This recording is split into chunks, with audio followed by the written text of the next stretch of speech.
চাইলো এতক্ষণ আসতেছে না। আর একা একা কতক্ষণ বসে থাকবো, এটা কেমন একটা লাগে না। কখন আসবে সে? আল্লাহ আজকে আসুক।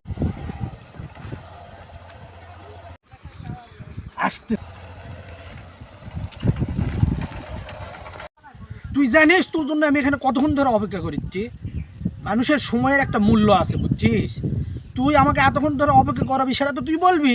আমাকে তুই বললেই তো পারতিস যে বন্ধু আমার আসতে দেরি হবে, তুই একটু পরে আয়। আরে দোস্ত জানিস না, মেলা কাজ, অনেক কাজে আটকে গেছি, আসতে একটু দেরি হয়ে গেল। আরে সরি বন্ধু, রাগ করিস না, ঠিক আছে চল, কই যাবি? তুই তো অনেকক্ষণ আমাকে দেরি করাইলি, তো চল তুই আমার দোকানে যা চা খেয়ে আসি, কি বলিস? আচ্ছা, ঠিক আছে চল। হ্যাঁ চল। বিল কিন্তু আমি দিতে পারবো না। আরে বিল আমি দেবো না।